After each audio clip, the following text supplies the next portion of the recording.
యోహాను సువార్త 4వ అధ్యాయము 24వ వచనం చదువుదాం. యోహాను సువార్త 4వ అధ్యాయం 24వ వచనం.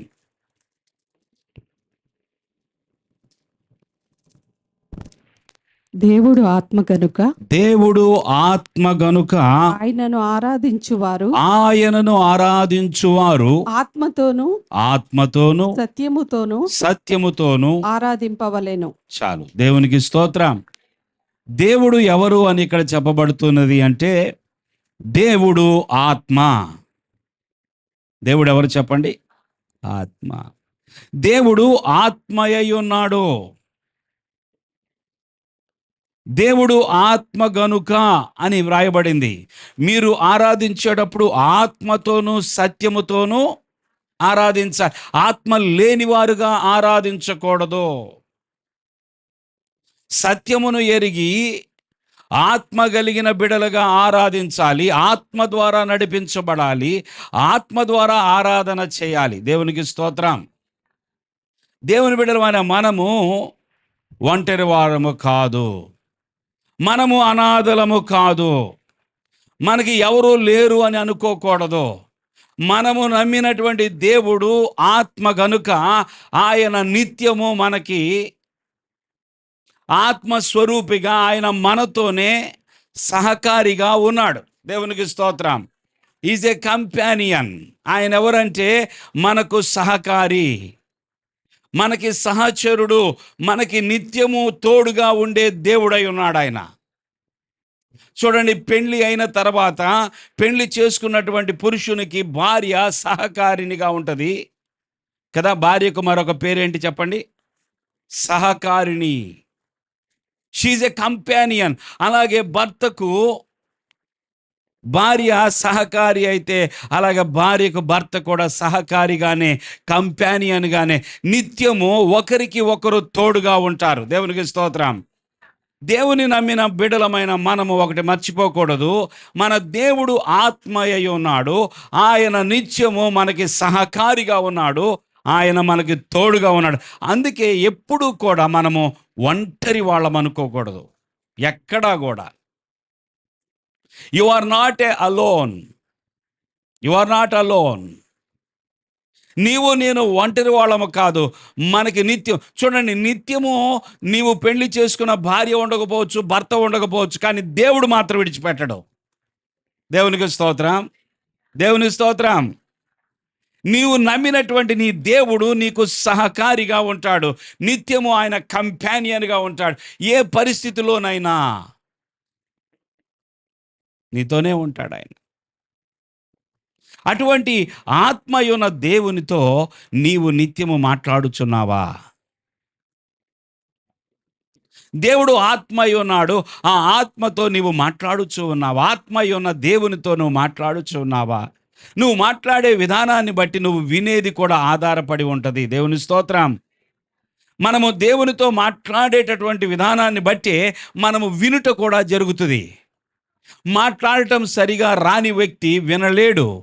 దేవునితో మాట్లాడటం రాని వ్యక్తి, దేవునితో మాట్లాడటం ఎరుగని వ్యక్తి దేవుని నుండి వినలేడు. నువ్వు సరిగా మాట్లాడే వ్యక్తివైతే నువ్వు చక్కగానే వినగలుగుతావు. దేవుని స్తోత్రం. ఈ రోజుల్లో ఉన్న పెద్ద సమస్య ఏంటంటే ప్రతి ఒక్కరికి కూడా మనసు ఎప్పుడు ఖాళీగా ఉండదు. అదే సమస్య. మనసు ఎప్పుడు ఖాళీగా ఉండదు. ఎప్పుడూ కూడా అనేకమైన వాటితో నిండిపోయి ఉంటుంది. బస్సులో కండక్టర్ అయినా ఎంతమంది ఉన్నా కూడా ఇరుక్కొని తిరుగుతూ ఉంటాడేమో, కానీ ఈ మనస్సులో మాత్రం దేవుని యొక్క ఆత్మకు చోటు లేదన్నట్లుగా ఈ మనస్సు నింపబడి ఉంటుంది. దేవునికి ప్లేస్ లేదు అన్నట్లుగా నిత్యము కూడా మనస్సు అనేకమైన శబ్దాలు, అనేకమైన ఆలోచనలు, అనేకమైన విషయాల గురించిన ప్రయాస, దేవునితో మాట్లాడటానికి సమయము లేదు అని చెప్పే పరిస్థితి. మరి అది ఎటువంటి భక్తి అని మనం మాట్లాడాలి? నీవు దేవునితో నీకు సమీపముగా నీకు దగ్గరగా ఉన్న ఆత్మయున్న దేవునితో నువ్వు మాట్లాడటానికి నీకు సమయం లేదంటే ఆయనకి నీతో ఎప్పుడు మాట్లాడాను, నువ్వెప్పటికి ఆయన స్వరం వినేది, ఆయన నీకు సహకారిగా ఉన్నాడనేది నీకెప్పుడు తెలుస్తుంది? ప్రియులారా, ఆలోచించండి. అనేక సార్లు మొన్నటి దినాన మనం మాట్లాడుతున్నాం. మోషే కొండ మీదకి వెళ్ళినప్పుడు ఆయనకి ఈ భూమి మీద సమస్తము, ఆయన జీవితమునుకున్న సమస్తము కూడా, అన్ని నెట్వర్క్స్ కూడా కట్ అయిపోయినాయి. మోషే నవ్వితే దేవుని దగ్గర నవ్వాలి, ఏడిస్తే దేవుని దగ్గర ఏడవాలి, నొప్పిగా ఉంటే నొప్పిగా ఉందని దేవుడికి చెప్పాలి, సంతోషంగా ఉంటే సంతోషంగా ఉందని, ఆకలేస్తే ఆకలేస్తుందని చెప్పాలి, పడుకుంటే ఆయన దగ్గర ఆయన ఎదుటే పడుకోవాలి, నిద్రపోతే ఆయన దగ్గర నిద్రపోవాలి. దేవుడు మోషే, మోషే దేవుడు. దేవుని స్తోత్రం. అంతే, ఇక ఎవరితో కూడా సంబంధం లేకుండా అయిపోయింది. కింద ఏం జరుగుతుందో ఆయనకు అనవసరము, ఆ పైన దేవుని యొక్క దేవదూతలు ఉన్న ఆలోకంలో ఏం జరుగుతుందో ఆయనకు అనవసరం. కొండపైకి ఆయన దిగి వచ్చాడు. దేవునికి స్తోత్రం. దేవుడు కొండపైకి దిగి వచ్చాడు, మోషే కొండ ఎక్కాడు. ఇప్పుడు ఆ కొండ మీద వేరే ఎవరు లేరు. పైన కొండ పైన దేవుడు మోషే మాత్రమే ఉన్నారు. వారిద్దరి మధ్య సంబంధము. దేవుని బిడ్డలారా, మన ఆలోచన విధానం మారాలి. నేను ఎందుకు నాకు కంపానియన్గా, నాకు సహకారిగా ఉంటానన్న దేవుణ్ణి విడిచిపెట్టి నేను ఎందుకని ఆయనతో సరిగా మాట్లాడటం లేదు కదా? కొన్నిసార్లు భార్యాభర్తలు అరుచుకున్నారనుకోండి, ఉండటానికి ఇద్దరు ఒకే చోట ఉంటారు, తినటానికి ఒకరికి ఎదురుగా కూర్చొని తింటారు, ఒకే గదిలో ఉంటారు, కానీ ఏముండవు చెప్పండి? మాటలు ఉండవు. మరి దేవునితో నీకు ఎందుకని మాటలు లేవు? ఎందుకంటే బిజీ. దేవునితో నేను మాట్లాడలేకపోతూ ఉన్నాను, దేవునికి సమయం ఇవ్వడం లేదు. నువ్వు బిజీ కనుక నీ మనస్సు నిండా, నీ హృదయం నిండా ఎన్నో ఆలోచనలు, ఎన్నో పనులు, ఎన్నెన్నో నింపేసుకొని ఉన్నావు గనుక ఇక దేవునికి సమయము లేదు. దేవునితో ఆయన పక్కనే ఉంటాడు, ఎప్పుడు చూసినా ప్రక్కనే ఉంటాడు. నీ జీవిత ప్రయాణములో నువ్వు వేసే ప్రతి అడుగులో ఆయన కూడా అడుగు వేస్తూ ఉంటాడు. నీకు కష్టం వచ్చినప్పుడు నీకు చెప్పడు, నిన్ను పైకి లేపుతాడు. దేవుని స్తోత్రం. నీ మీద కీడు వచ్చినప్పుడు ఆ కీడు తొలగిస్తూ ఉంటాడు. నిత్యము నీతోనే ఉంటాడు, కానీ నువ్వు మాత్రం మాట్లాడవు.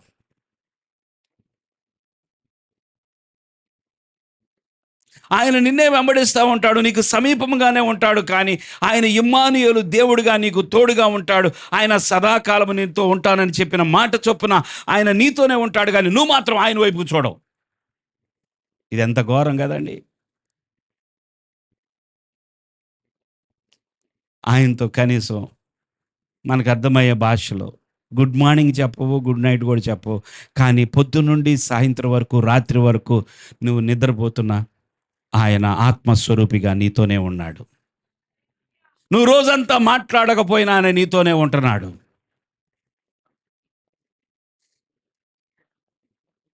అనేక సార్లు మనం నేర్చుకోవాల్సింది ఏంటయ్యా అంటే, ఈ భూమి మీద మనము ఏదైనా నేర్చుకోవాల్సింది ఉందా అంటే మనము మౌనం అవడం నేర్చుకోవాలి. మనము ఊరకన ఉండటం నేర్చుకోవాలి. సైలెన్స్. ఆ లైబ్రరీకి వెళ్ళినప్పుడు బోర్డు ఏం పెడతారు చెప్పండి? సైలెన్స్, మౌనం. ఎవరు మాట్లాడకూడదు.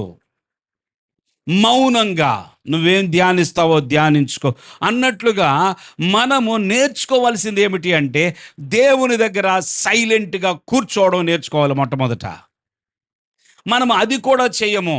అనేక సార్లు ఒకవేళ ప్రార్థన అంటూ చేస్తే అసలు దేవుని దగ్గర, దేవుని సన్నిధిలో నువ్వు ప్రార్థన చేయటానికి కూర్చున్నప్పుడు కూడా నువ్వు ఏ క్షణమును కూడా మౌనంగా ఉండవు. నువ్వు గబగబా నువ్వు మాట్లాడటమే జరుగుతూ ఉంటుంది. కానీ అసలు నేను ఆయన దగ్గర కూర్చున్నాను, మౌనంగా వినటానికి ప్రయత్నం చేస్తాను. ఆయన ఏమైనా మాట్లాడతాడేమో. దేవునికి స్తోత్రం. ఆయన ఏదైనా మాట్లాడతాడేమో, ఆయన ఏదైనా చెప్పాలని ఉన్నాడేమో, నాకు ఏదైనా చెప్పటానికి సిద్ధపడుతున్నాడేమో, ఆయన నా ఎదుట ఉన్న పరిస్థితిని గురించి నాకు వివరించాలనుకుంటున్నాడేమో, నేను వెళ్ళాల్సిన మార్గము త్రోవ గురించి నాతో మాట్లాడాలనుకుంటున్నాడేమో. నేను కొద్దిసేపు మౌనం మనం ఎప్పుడు నేర్చుకుంటాం? ఏదో చనిపోయిన వాళ్ళ దగ్గరికి వెళ్ళి అందరూ మౌనం పాటిద్దామంటే కాసేపు ఊరికి అట్లా ఉంటారు కదా, అట్లాంటి మౌనం కాదు ఇది. మౌనంగా దేవుని దగ్గర మౌనముగా ఉండటానికి మన మనస్సు సహకరిస్తుందా? ఊరుకనే ఉండదు అది అసలు. దేవుని దగ్గర ఒకవేళ ప్రార్థన అంటూ బిగిన్ చేస్తే, మరి బిగిన్ చేసిన దగ్గర నుంచి, ప్రారంభించిన దగ్గర నుంచి ఆమె అని చెప్పే వరకు మనమే మాట్లాడతాం, ఆమె అన్న తర్వాత లేచి వెళ్ళిపోతాం అంతే.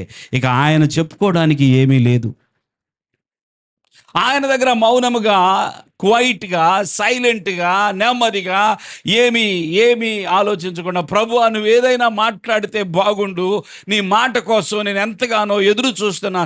చూడండి, మనం ఎవరైనా సహాయం అడిగినప్పుడు వారి నోట్లో నుంచి మాట ఇంకా రాలేదు, ఆయన అవునా అలాగా సరేలే అని చెప్పి ఆయన మౌనంగా ఏదైనా పని చేస్తూ ఉంటే ఏం చెప్తాడో అని నువ్వు ఎలా ఎదురు చూస్తావో మౌనంగా. ఏది మన దగ్గర? ఆ మౌన స్థితి లేదు. దేవునితో మాట్లాడే విధానము లేదు, దేవుని యొక్క మాట వినే విధానము లేదు. జీవితం కొనసాగిపోతుంది, రోజులు గడిచిపోతున్నాయి. క్రైస్తవ్యము, నేను ప్రభువుని వెంబడిస్తున్నాను, ప్రభు నాకు తోడుగా ఉన్నాడు నిజమే, నీ కంపానియన్ ఆయన. బైబిల్ చెప్తుంది, మిమ్మల్ని నేను అనాథలుగా విడిచిపెట్టాను. యేసు ప్రభు వెళ్ళిపోయేటప్పుడు ఏం చెప్పాడు? మీ కొరకు మీతో నిత్యము. చూడండి, యోహాను సువార్త 14వ అధ్యాయము 16వ వచనం. నేను తండ్రిని వేడుకొందును, మీ వద్ద ఎల్లప్పుడూ నుండుటకై ఆయన వేరొక ఆదరణకర్తను, అనగా సత్య స్వరూపియగు ఆత్మను మీకు అనుగ్రహించును. ఎందుకు ఆత్మ? ఎల్లప్పుడూ ఉండుటకు. ఆత్మ ఎందుకు అనుగ్రహించబడ్డాడు? ఆ దేవుడు ఆత్మ అయి ఉన్నాడు. ఎందుకు ఆత్మ అంటే, మీ యొద్ద, ఎవరి యొద్ద అండి? మన యొద్ద ఎవరున్నారు ఇప్పుడు చెప్పండి? దేవుని స్తోత్రం చెల్లించండి. మన యొద్ద ఎవరున్నారు? ఆత్మ అయి ఉన్న దేవుడు మన యొద్ద ఉన్నాడు.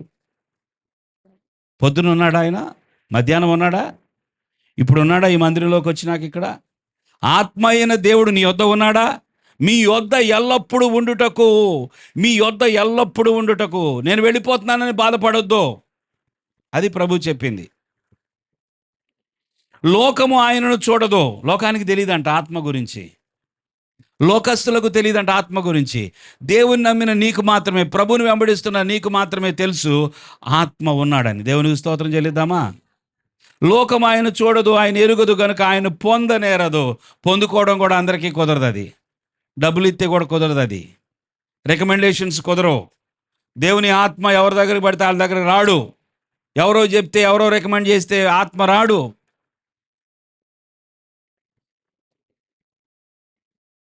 దేవుని స్తోత్రం. ఆయన పొందనేరదు. మీరు ఆయనను ఎరుగుదురు, ఆయన మీతో కూడా నివసించును, మీలో ఉండును. ఆయన మీతో కూడా నివసించును, ఆయన మీలో ఉండును. ఈ కంపానియన్ని, సహకారిని మనం ప్రతిరోజు కనీసం ఒక్కసారైనా పలకరిస్తున్నామా? నేను అడుగుతున్నా. మనకు తెలిసిన పలకరింపు ఏంటంటే, మన అవసరాలన్నీ చెప్పేసుకోవడమే ప్రార్థన చేసి. ఇదే పలకరింపు. నా తండ్రి, మీరు ఏదైనా చెప్పాలనుకుంటున్నారా? నా తండ్రి, నా జీవితం ఎలాగుంది? నా తండ్రి, నా నడక ఎలాగున్నది? నేను మీకు ఇష్టకరంగా జీవిస్తున్నానా? నా తండ్రి, నా ప్రార్థన నీకు అంగీకారంగా ఉన్నదా? ఇదిగో నీ సన్నిధిలో నేను కాసేపు నేను మౌనంగా ఉంటానయ్యా, నాతో మాట్లాడయ్యా. దేవుని స్తోత్రం. దేవుని బిడ్డలారా, మన దేవుడు ఆత్మయ్య ఉన్న దేవుడు. మన దేవుడు పరిశుద్ధుడు అని విన్నాం కదా. మన దేవుడు ఆత్మ ఉన్న దేవుడు. ఆయన ఆత్మస్వరూపి. ఆత్మ గనుక ఆయన మనకి తోడుగా ఉన్నాడు, మనతో నడుస్తున్నాడు. ఆయన మనతోనే ఉన్నాడు. ఆయన మనతో నడుస్తున్నాడు, మనకి మద్దతు ఇస్తున్నాడు. ఆయన మన పక్షాన ఎవరు మాట్లాడరండి, దేవుడే ఉంటాడు అంతే. ఆమేన్. అనేక సార్లు మన పక్షాన మనకు మద్దతునిచ్చేది, అన్ని పరిస్థితులను అవి భలే జరుగుతున్నాయే, నేను అనుకోలేదు, అన్నీ అనుకూలంగానే జరిగిపోతున్నాయే అని నువ్వు అనుకుంటావు. కానీ అవి జరిగిస్తున్న వారెవరో నీకు తెలీదా?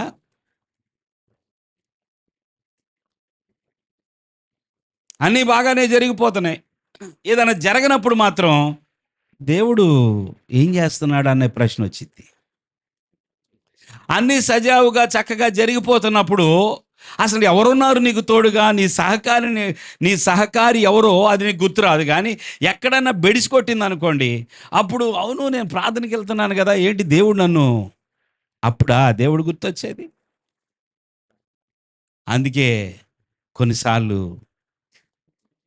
ఆటంకాలు, అభ్యంతరాలు, పరీక్షలు, శోధనలు రావడం మంచిది.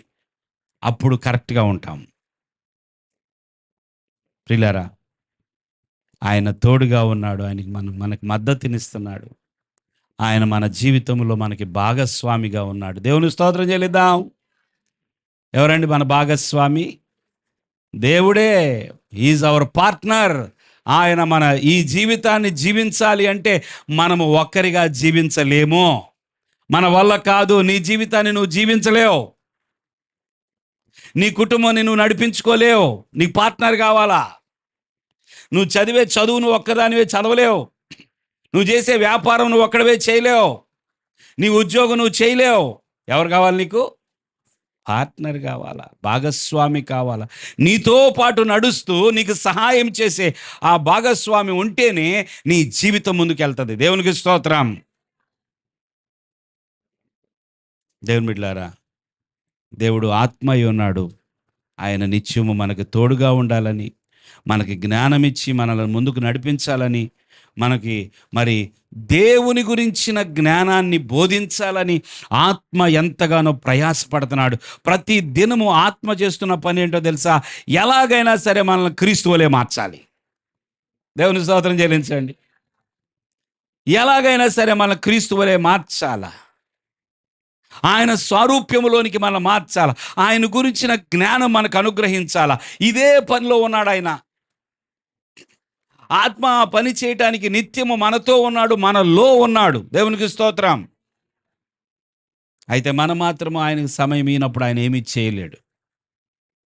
మనం ఆయనతో మాట్లాడనప్పుడు ఆయన మనకు ఏమీ చెప్పలేడు. ఉన్నాడు కానీ మాట్లాడాలంటే మొదట నువ్వు మాట్లాడాలి ఆయనతో, ఆయనకి సమయం ఇవ్వాలి. దేవుని స్తోత్రం. మనకు అనేక మంది సమయం ఇస్తున్నారు, కానీ మనం దేవునికి సమయం ఇవ్వడం లేదు. మనం అనేకులకు సమయం ఇస్తున్నాం, కానీ దేవునికి మాత్రం సమయం ఇవ్వడం. అందుకే అనేక సార్లు ఎంత ప్రార్థన చేసినా, ఏం ప్రార్థన చేసేనే కానీ ఈరోజు ఉపవాసం కూడా ఉన్నాను. ఏమన్నాను? ఉపవాసం కూడా ఉన్నాను, ప్రార్థన చేశాను, అరిశాను, ఏడ్చాను, అబ్బో ఎంతో చేశాను, ఎంతో ఎంతో ఎంతో చేశాను, కానీ ఏంటో లోటు అనిపిస్తుంది. ఏమనిపిస్తుంది? ఎక్కడో ఇంకా కొరత కనపడుతుంది. ఎంతో ప్రార్థన చేసినా కూడా నా లోపల ఎక్కడో కొంచెం తేడాగా ఉంది. ఉండట్లేదా మీకు తేడాగా? అసలు ఆ తేడా కూడా అర్థం కావట్లేదా? పాస్టర్ సుధీర్ గారు బాబు ఉన్నాడు, చిన్నోడు. వాడికి ఏదో నచ్చకపోతే ఏదో తేడా మేడాగా ఉంది అంటాడు. భలే నవ్వుకుంటాం. కరెక్ట్గా మంచి టైంలో ఆ డైలాగ్ వేస్తాడు అనమాట. తేడా మేడాగా ఉంది ఇదేదో అంటాడు. ఎక్కడున్నాడో ఎక్కడ నేర్చుకున్నాడో తేడా మేడ. అసలు దేవుడు ఈ ప్రార్థన ఆలకించాడు. ఇదారా ఎందుకని ఆ కొరత ఎక్కడో ఎందుకు లోటు కనపడుతుంది చెప్పండి? బాగా పాడతారు, సపోజ్ మంచి పాట పాడతారు మీరు.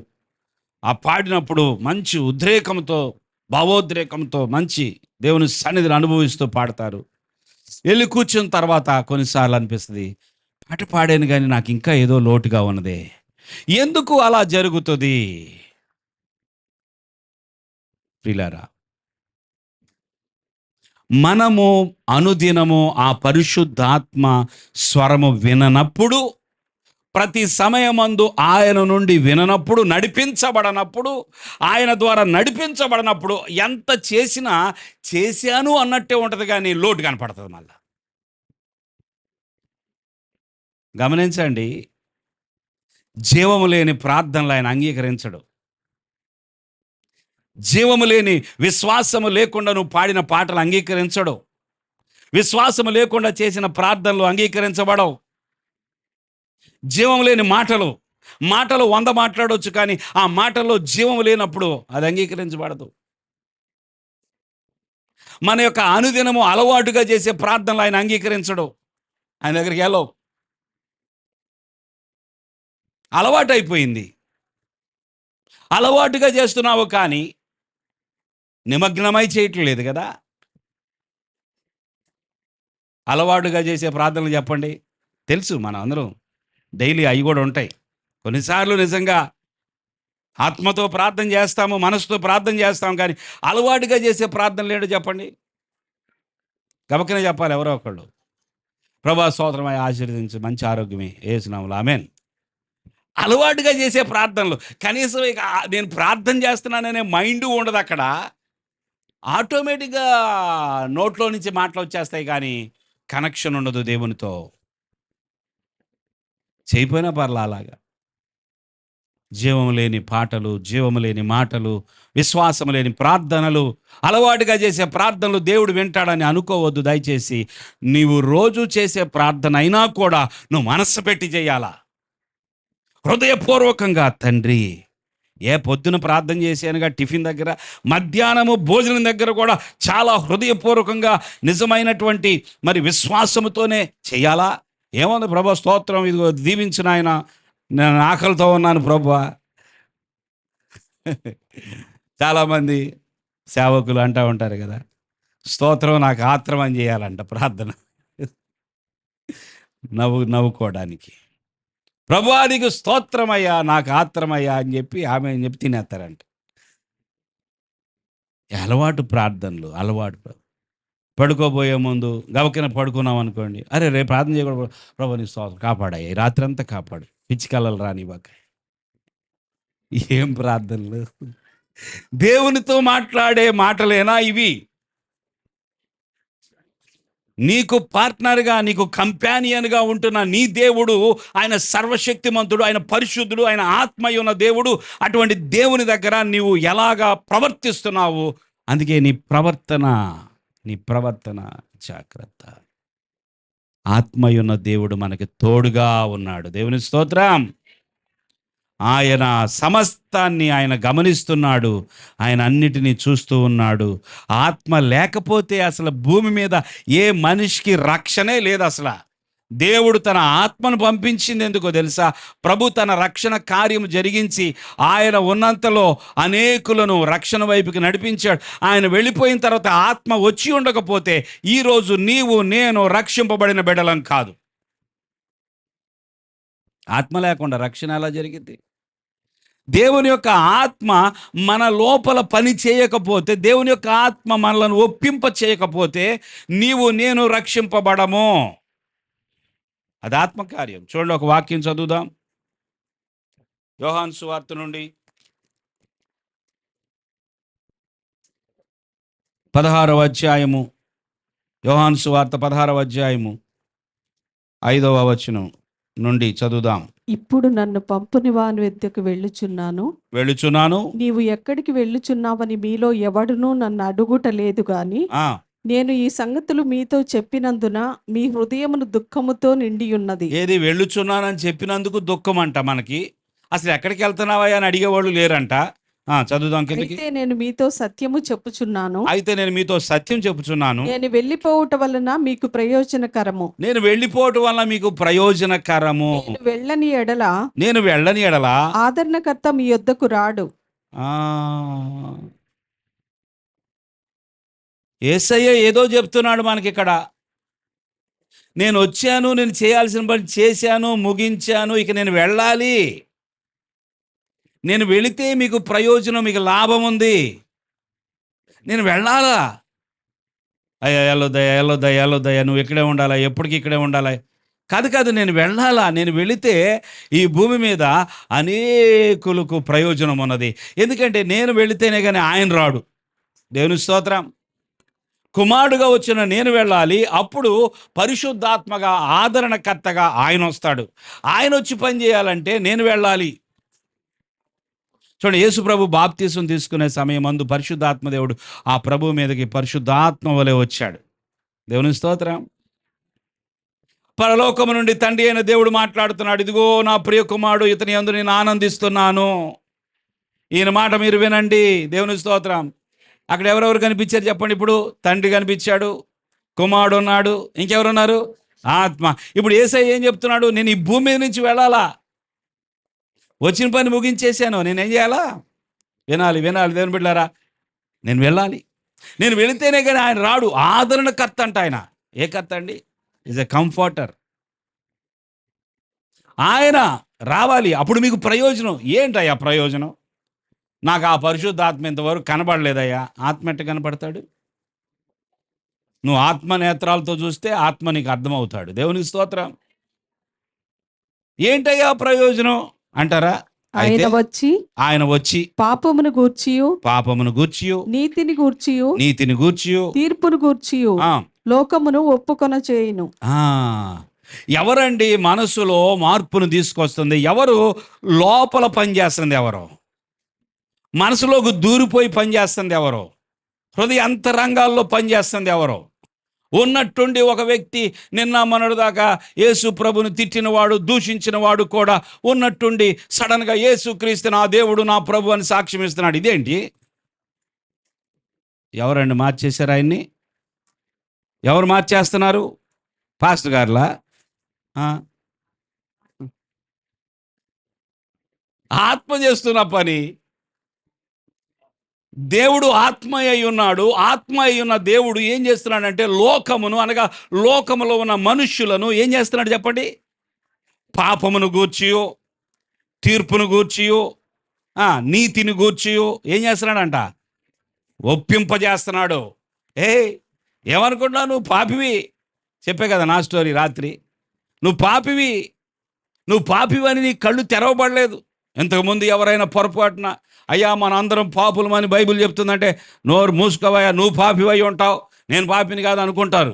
కానీ ఆత్మ వెళ్ళగానే, ఆత్మ పని చేయగానే ఇప్పుడు దాకా తిట్టిన వాళ్ళు, ఇప్పుడు దాకా దూషించిన వాళ్ళు, కొట్టిన వాళ్ళు కూడా ఆత్మ పని చేయగానే దేవుని యొక్క ఆత్మ, దేవుని సేవకులు కేవలం ప్రకటించే వాళ్ళే. వీళ్ళు ప్రకటిస్తుండగా ఆత్మ కనుక అక్కడ పనిచేస్తే దేవునికి చప్పట్లు కొట్టండి.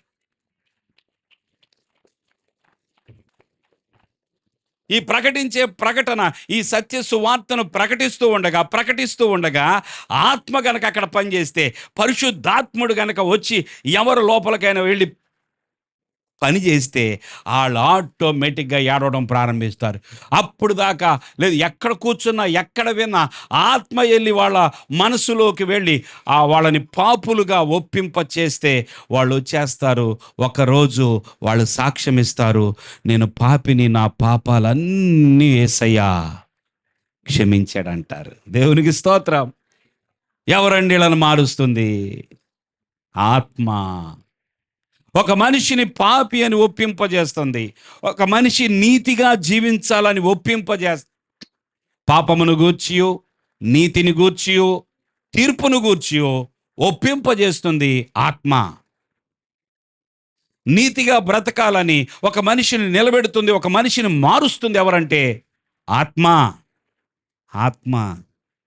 ఎవరు నిన్ను మార్చారంటే మీరేం చెప్పాలా? ఆత్మ. ఉన్న వాస్తవం అది. నిన్నెవరు మార్చలేరు, నన్నెవరు మార్చలేరు. అసలు మనం మారమంటే మారేవాళ్ళమా? ఏ మనిషి అయినా ఏ మనిషి మాటను బట్టి అయినా మారిపోతాడా? ఆత్మ చేస్తున్న పని అది. పాపమును గురించి ఒప్పింపజేస్తున్నాడంట, తీర్పును గురించి ఒప్పింపజేస్తున్నాడంట, నీతిని గురించి ఒప్పింపజేస్తున్నాడు. రేపొద్దున తీర్పు, there is a judgement is coming. ఏమొస్తుందంట? జడ్జిమెంట్ వస్తుందంట.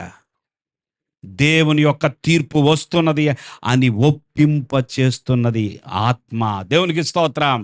ఎవరండి? ఆత్మ. ఒప్పింపజేసేది ఆత్మ.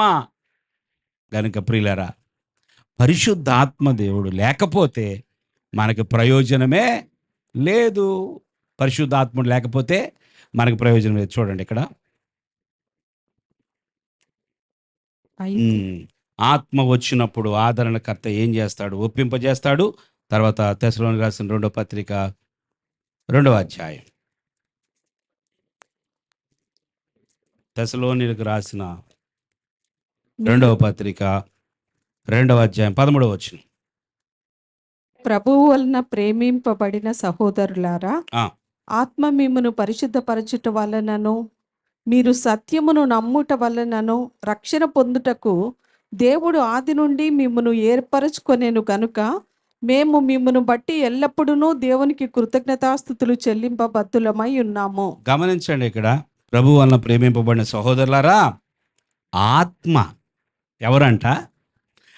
ఆత్మ మిమ్మును పరిశుద్ధపరచుట వలన. ఈ ఆత్మ మనలను పాపులమని ఒప్పింప చేయటమే కాదు, నీతిని గురించి ఒప్పింప చేయటమే కాదు, తీర్పు ఉన్నది అని మనకు తెలియపరచటమే కాదు, మనలను పరిశుద్ధపరుస్తున్నాడు అంట ఆత్మ. చెప్పలు కొడతాను దేవునికి. ఆత్మయున్న దేవుడు మనలను ఏం చేస్తున్నాడండి? పరిశుద్ధపరుస్తున్నాడు. దేవునికి స్తోత్రం. పరిశుద్ధపరుస్తున్నాడు. ఆత్మ వచ్చాడు, మనకు మారు మనస్సును కలిగించి పాపులమని ఒప్పింపజేశాడు. ఆత్మ వచ్చాడు, ఆత్మ మనను పరిశుద్ధపరుస్తున్నాడు. దేవుని స్తోత్రం. ఈ పరిశుద్ధాత్ముడు మనకు కావాలా వద్దా? ఎవరైనా ఆత్మ నాకు ఇంకా నేను పొందుకోలేదు, ఆత్మను లేని వ్యక్తిని అంటే మీరు ఖచ్చితంగా మీరు ఉపవాసం ఉండి అయినా ప్రార్థన, అయ్యా నీ ఆత్మ నాకు అనుగ్రహించయ్యా, అయ్యా నీ ఆత్మ ద్వారా నేను ఏదో పై పెదవులతో ఒప్పుకుంటున్నాను కానీ నా లోపల నేను ప్రభు నిజంగా నా మనస్సులో, నా లోపల, నా లోతుల్లో మార్పు రాలేదయ్యా, మారు మనసు అనుభవం నాకు లేదయ్యా, సహాయం చేయయ్యా, నీ ఆత్మను పంపించయ్యా. దేవునికి స్తోత్రం.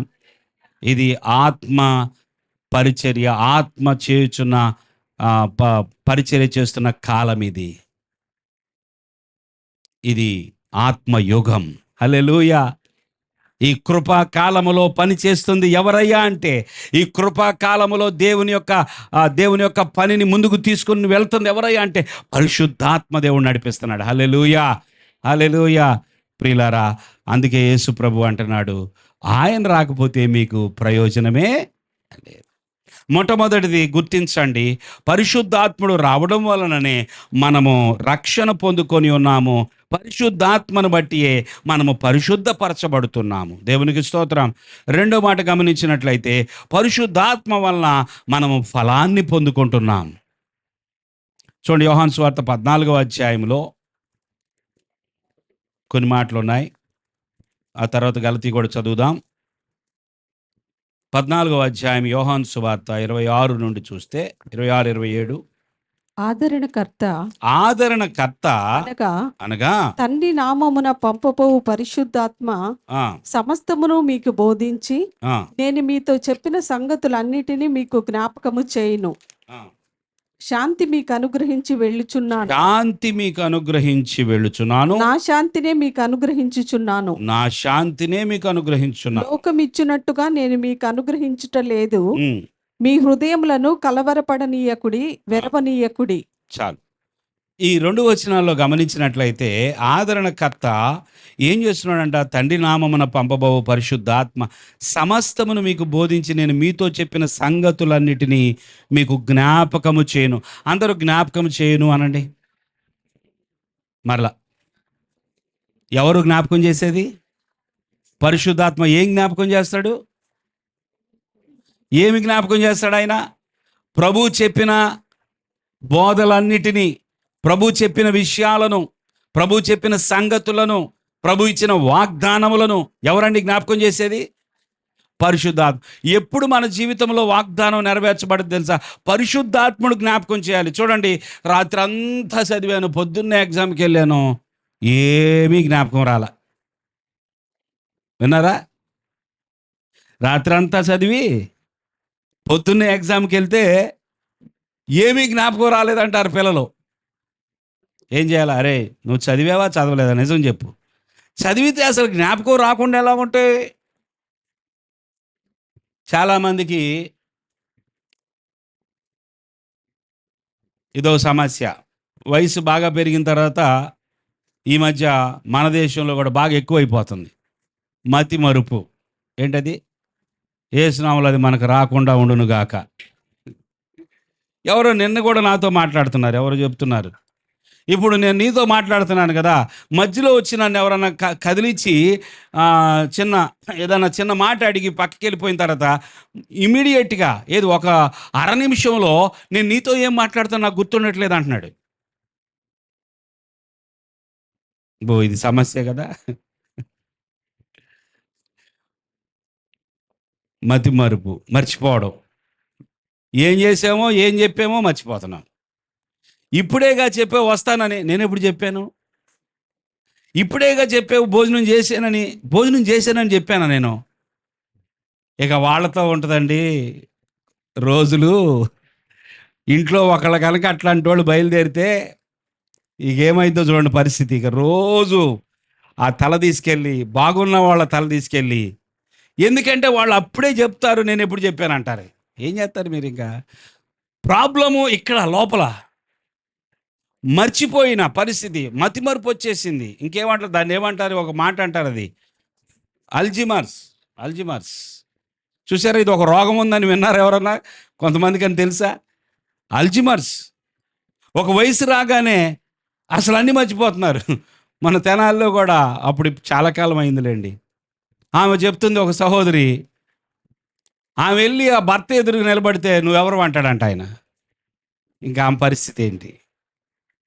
వీళ్ళు ఎందుకు వచ్చారు ఇక్కడికి అంటారు. లేకపోతే ఏది సొంత బిడ్డలనే వీళ్ళు ఎవరు అసలు నా ఇంట్లో ఉన్నారు మీరు అందరూ ఎవరు అంటాడంట.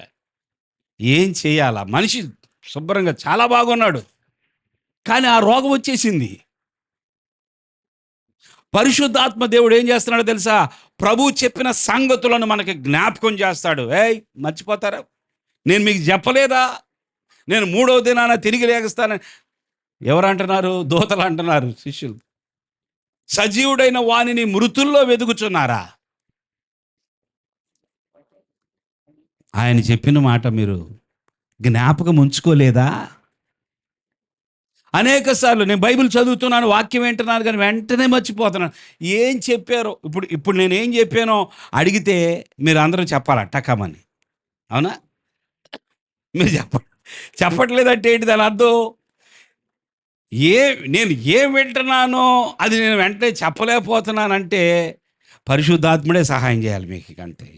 ఇక ఇంతకంటే మందే లేదు. ఇక పరిశుద్ధాత్మ దేవుడు ఆయన సంగతులను మనకు జ్ఞాపకం చేస్తాడంట. ఎంత ప్రయోజనం అండి, ఎంత ప్రయోజనకారి.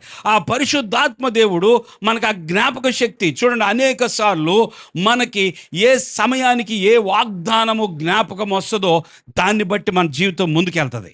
దేవుని స్తోత్రం. అనేక సార్లు ఆయన మాట జ్ఞాపకం వస్తే మనకి బలం వచ్చేస్తుంది. ఆయన మాట జ్ఞాపకం రావాలి. పరిశుద్ధాత్మ దేవుడు మన రక్షణలోకి నడిపించడమే కాదు, పరిశుద్ధపరచడమే కాదు, పరిశుద్ధాత్మ దేవుడు మనకు ఆయన సంగతులను జ్ఞాపకం చేస్తాడు. మీరు పొందుకున్న వాగ్దానాలని పరిశుద్ధాత్మ దేవుడు ప్రతిదినం మీకు జ్ఞాపకం చేయునుగాక. అప్పుడు పనులు అయిపోతాయి త్వరగా. నాకు ఈ వాగ్దానం ఇచ్చావు కదా తండ్రి, నాకు ఈ మాట చెప్పావు కదయ్యా, పలానా రోజు ఈ మాట ఇచ్చావు కదయ్యా, నువ్వు మాట ఇచ్చావు కదయ్యా. పరిశుద్ధాత్మ దేవుడు నీ జ్ఞాపకం చేస్తుంటే నువ్వు మొరపెడతా ఉంటావు. నువ్వే కదయ్యా చెప్పావు, ఆ రోజు ఇలా మాట్లాడేవు కదా ప్రభువా అని నువ్వు ప్రార్థన చేస్తుంటే నీకు జవాబు వస్తుంది. హల్లెలూయా, హల్లెలూయా. ప్రియులారా, ఆత్మదేవుడు మన మధ్యలో ఉన్నాడు, ఆయన పని చేస్తున్నాడు. ఆయన తన ఫలాన్ని ఇస్తాడంట. అందరికీ తెలుసు. గలతీ పత్రిక 5వ అధ్యాయము 23-24 వచనమా ఏముంటుందండి అక్కడ? ఆత్మఫలమేమనగా అయితే ఆత్మఫలమేమనగా ప్రేమ, సంతోషము, సమాధానము. చెప్పండి నాతో పాటు. సమాధానము, దీర్ఘశాంతము, దయాళుత్వము, మంచితనము, విశ్వాసము, సాత్వికము, ఆశా నిగ్రహము. చెప్పారా అందరూ? దేవుని స్తోత్రం చెల్లిద్దాం. ఆత్మఫలం ఏంటో చెప్పండి అంటే చెప్తారా చెప్పరా? వచ్చే వారం చెప్పండి అందరూ, ఆదివారం. ఆత్మఫలం ఏమనగా పిల్లలు వేసి శిష్యుల పేర్లు, ధన్యతలు, పాటలు ఏదేదో పాడుతున్నారు కదా. మనం చప్పట్లు కొడుతున్నాం కానీ దాని లోపలికి ఎక్కించుకోవట్లా. మనం చప్పట్లు కొట్టినా కొట్టకపోయినా అది లోపలికి ఎక్కితే సంతోషం. దేవుని స్తోత్రం. హల్లెలూయా. ఆత్మఫలం ఏమనగా ప్రేమ, సంతోషం, సమాధానం, దీర్ఘశాంతం, దయాళుత్వం, మంచితనం, ఆశా నిగ్రహం, సాత్వికము. పోయిందిలేండి నా బండి. విశ్వాసము. దేవునికి స్తోత్రం. అది ఆత్మఫలం. పరిశుద్ధాత్ముడు వచ్చినప్పుడు, పరిశుద్ధాత్మను నువ్వు పొందుకున్నప్పుడు నీకు ఆత్మఫలము దొరుకుతుంది. దేవుని స్తోత్రం. ప్రియులారా, ఆయన చేసే గొప్ప మేలు అది. మూడవదిగా చూసినట్లయితే, మూడో విషయం కూడా మనం ధ్యానం చేద్దాం. మూడవదిగా చూసినట్లయితే పరిశుద్ధాత్మ దేవుడు మనల్ని ఏం చేస్తాడు? ఆయన 16వ అధ్యాయము 13వ వచనం. అనగా 16వ అధ్యాయం యోహాను సువార్త 13వ. అయితే ఆయన అనగా సత్యస్వరూపి అయిన ఆత్మ వచ్చినప్పుడు మిమ్మును సర్వసత్యములోనికి నడిపించును. మిమ్మును ఎక్కడికి నడిపిస్తాడు? సర్వసత్యములోనికి నడిపిస్తాడంట ఆయన. చాలు. పరిశుద్ధాత్ముడు వచ్చినప్పుడు ఆయన సర్వసత్యములోనికి నడిపిస్తాడు. అసలు మనము గనక ఆయన ద్వారా నడిపించబడకపోతే ఇక ఎంత ప్రమాదం ఉందంటే చెప్పలేనంత ప్రమాదం ఉంది. ఎవరు నడిపించకపోతే? పరిశుద్ధాత్ముడు నడిపించకపోతే. చూడండి, మనకు బలం ఉన్నంత కాలము, మనకు ఆరోగ్యం ఉన్నంత కాలము, మనకు శక్తి ఉన్నంత కాలము ఈ శరీరంలో ఉండగా మనము ఏం చేస్తాం చెప్పండి? మనకు మనమే చెప్పండి నడుస్తాం. 70, 80, 90కి వచ్చామనుకోండి, అప్పుడు మనకు మనమే నడవం. ఎవరో ఒకళ్ళు మనల్ని ఏం చేస్తారు? నడిపిస్తారు. పర్లేలే నేను నడుస్తాను అన్నా కూడా లేదు అని ఒక చెయ్యి అట్లా వెనకబెట్టడమో పక్కనే ఉండటమో చేస్తారు బిడ్డలు. ఎందుకంటే అమ్మ ఎక్కడ పడిపోయిద్దో, నాన్న ఎక్కడ పడిపోతాడో, ఆయనకి వయసు పెరిగిపోయింది, ఇది నడవగలిగి ఆయన మెట్లు ఎక్కలేడు కదా. సహాయం చేస్తున్నారా మీరు ఎవరికన్నా అలాగా? మేమెందుకు చేయాలనుకుంటున్నారా? నడవలేని వారు, వయస్సు బాగా వచ్చిన వారికి మనం సహాయం చేస్తే రేపొద్దున ఇంకొకరు నీకు సహాయం చేయటానికి సిద్ధపడతారనమాట. దేవుని స్తోత్రం. నడితే నడవని, పడితే పడిని, పోతే పోని,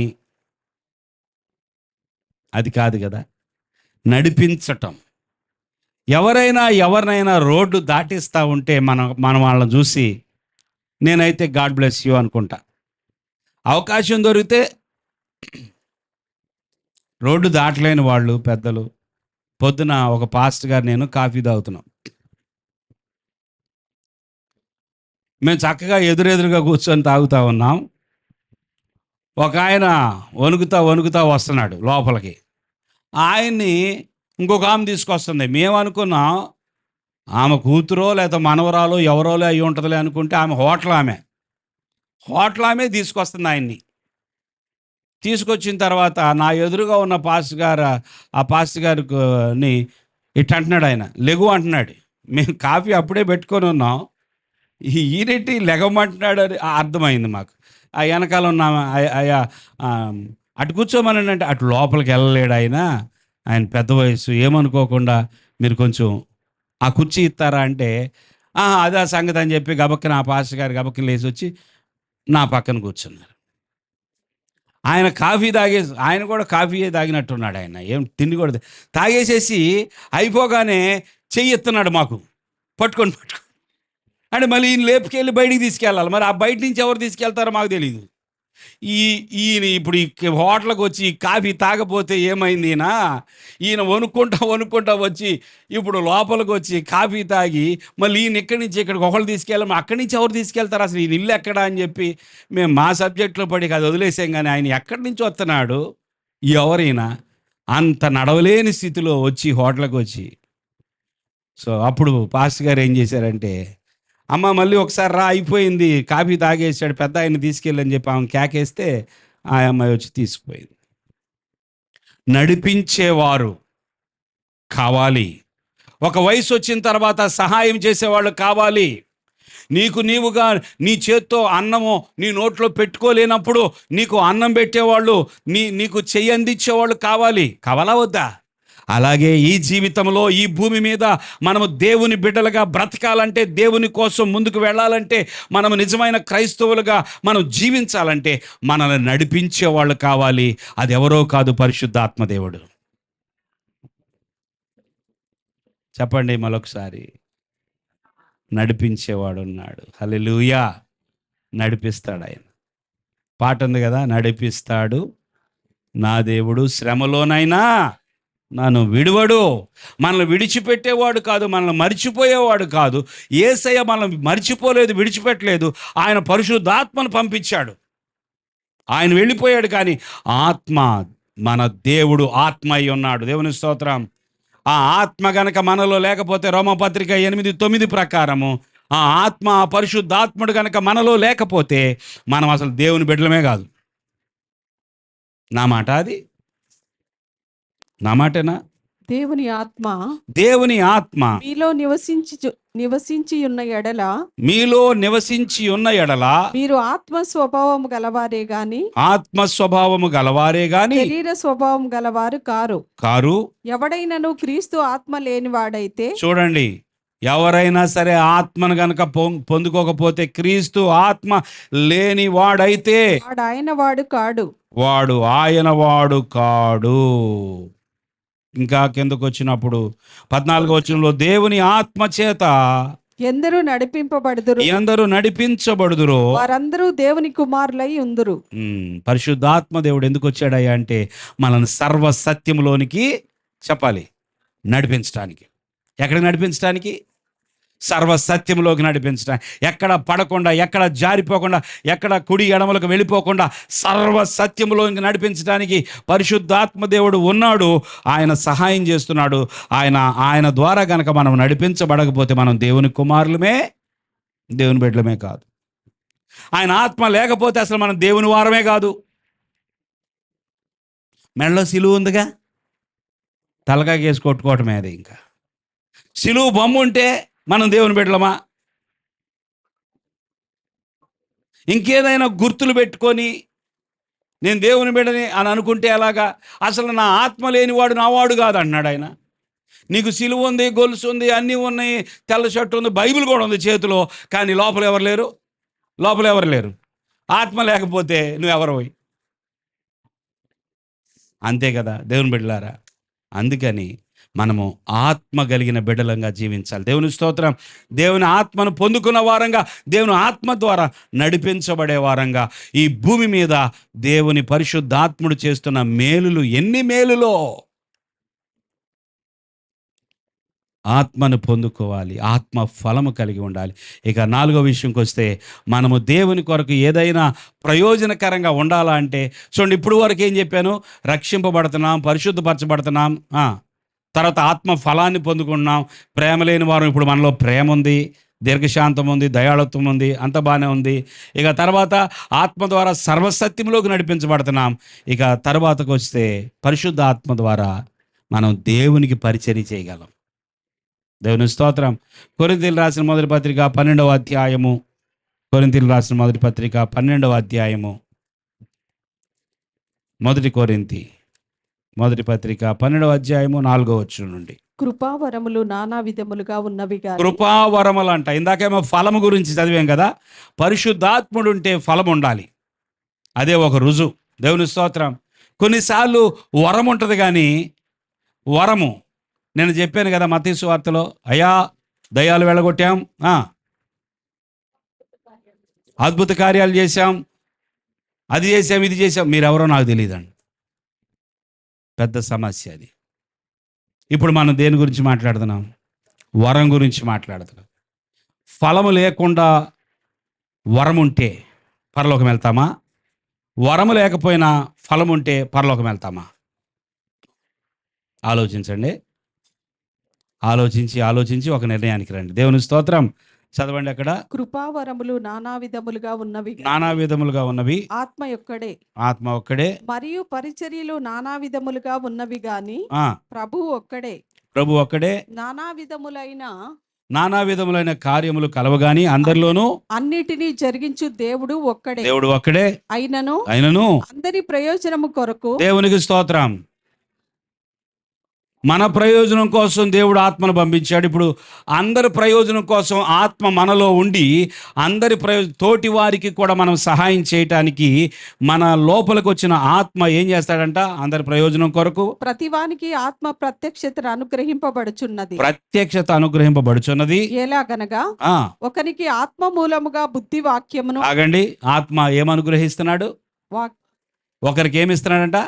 బుద్ధివాక్యం ఇస్తున్నాడంట. ఒకరికి ఆత్మ అనుసరించిన జ్ఞానవాక్యమును ఇస్తున్నాడంట. ఒకరికి ఆత్మ వలననే విశ్వాసము, మరి ఒకరికి ఆ ఒక్క ఆత్మ వలననే స్వస్థపరచు వరములంట. ఒకరికి అద్భుత కార్యములను చేయ శక్తి, మరి ఒకరికి ప్రవచన వరం, మరి ఒకరికి ఆత్మల వివేచన వరం, మరి ఒకరికి నానావిధ భాషలను, మరి ఒకరికి భాషల అర్థము చెప్పు శక్తియు, భాషల అర్థం చెప్పే వరం అనుగ్రహింపబడి ఉన్నది. దేవునికి స్తోత్రం. చెప్పండి కొట్టండి. హల్లెలూయా. పరిశుద్ధాత్మని వలన దేవునికి పరిచర్య చేయగలుగుతున్నాం, ఇతరులకి సహాయం చేయగలుగుతున్నాం. ఎందుకంటే ఆ పరిశుద్ధాత్మ తన వరములతో మనల్ని నింపి వాడుకుంటున్నాడు. దేవుని స్తోత్రం. దేవుడు తప్పకుండా దేవుని నమ్మిన ప్రతి ఒక్కరిని దేవుడు ఆశీర్వదిస్తాడు, వరాలు ఇస్తాడు.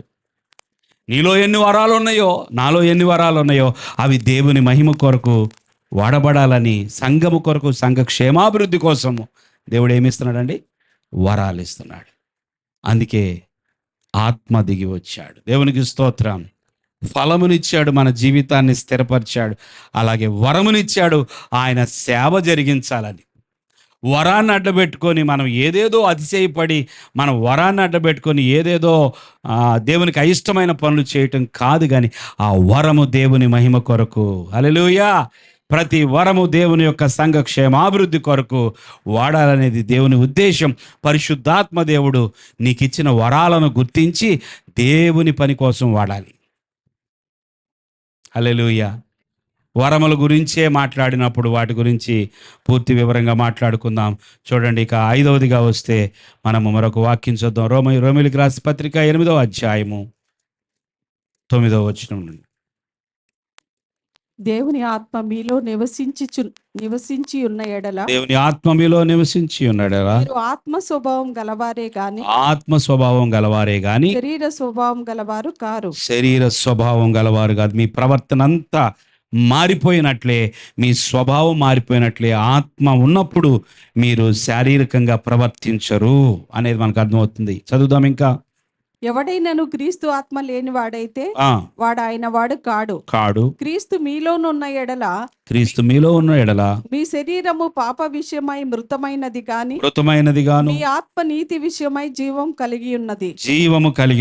మృతుల్లో నుండి యేసును లేపిన వాని ఆత్మ మీలో నివసించిన ఎడల, మృతులలో నుండి క్రీస్తు యేసును లేపిన వాడు చావునకు లోనైన మీ శరీరములను కూడా మీలో నివసించుచున్న తన ఆత్మ ద్వారా జీవింపచేయును. దేవునికి స్తోత్రం. చెప్పకూడదాం. ఆయన నిత్యము మన లోపల ఉండి ప్రభువు మనలను ఆయన కొరకు జీవింపచేస్తున్నాడు. దేవునికి స్తోత్రం. ఆత్మ ద్వారా మనము జీవించేటటువంటి ఒక కృప, అటువంటి స్థిరమైన స్థితిని పరిశుద్ధాత్ముడిస్తున్నాడు. ప్రభు మనల్ని ఎన్నడూ విడిచిపెట్టేవాడు కాదు. ప్రియులారా, మన దేవుడు పరిశుద్ధుడు. రెండవదిగా మన దేవుడు ఈరోజు ఏం చెప్పుకున్నాం? ఆత్మయ్య ఉన్నాడు. ఆ ఆత్మతో మనం మాట్లాడదాం, ఆ ఆత్మ స్వరాన్ని మనం విందాం. దేవుని స్తోత్రం. ఆయన కంపానియన్గా ఉన్నాడు, సహకారిగా ఉన్నాడు. నీవు నిరుత్సాహపడొద్దు, ఏ విషయంలో బాధపడొద్దు, కలవరపడొద్దు, ఆందోళన చెందవద్దు. ఆత్మ ఉన్నాడు. హల్లెలూయా. ఎవరున్నారు? ఆత్మ ఉన్నాడు. ఆ ఆత్మకు నువ్వు సమయం ఇవ్వగలిగితే, నీ మనస్సులో చోటు ఇవ్వగలిగితే, నెమ్మదిగా ఆయన యొద్ద కూర్చోగలిగితే, ఆయనతో చక్కగా మాట్లాడటం తెలిస్తే ఆయన నీతో కూడా మాట్లాడతాడు. పరిశుద్ధాత్మ దేవుడు మాట్లాడే దేవుడు. దేవునికి స్తోత్రం. పరిశుద్ధాత్మ మనతో మాట్లాడతాడు. నీ వ్యక్తిగతంగా నువ్వు ఒంటరిగా ఉన్నప్పుడు ఆయన నీతో మాట్లాడతాడు. ప్రతి దినము నీ ప్రక్కనే ఉంటున్నాడు, కానీ నీవే ఒకవేళ గుర్తించటం లేదేమో, ఒక్కసారి కూడా పలకరించటం లేదేమో. అది చాలా తప్పు, పొరపాటు అయ్యిందని ప్రభు దగ్గర ఒప్పుకుందాం. అయ్యా, నిజంగా నిన్ను నమ్మి ఇన్ని సంవత్సరాలు అయింది, కానీ పరిశుద్ధాత్మ దేవుడా, యేసయ్యని నేను నమ్మిన తర్వాత, రక్షింపబడిన తర్వాత నువ్వే నాలోకి వచ్చి ఆ కార్యం చేసావు, కానీ నీతో నేను ఎప్పుడు మాట్లాడతలేదయ్యా. ఆత్మదేవుడా, నీతో మాట్లాడతలేదు, నన్ను క్షమించు. నేను పట్టించుకోవట్లేదు, రోజులో ఒక్కసారి కూడా నిన్ను పలకరించట్లేదయ్యా, నేను పలకరించట్లేదు, నన్ను క్షమించు, నాకు సహాయం చేయని ప్రభు సన్నిధిలో మనము విన్న వాక్యమును బట్టి ప్రభు సన్నిధిలో ఆ ఆత్మ సహాయం ద్వారానే ఒప్పుకొని, మన తప్పిదములు ఒప్పుకొని దేవుని సన్నిధిలో బలపడదాం. ఆత్మీయ అభివృద్ధి కోసం దేవుడు మన మధ్యలో ఉన్నాడు. ఆమెన్.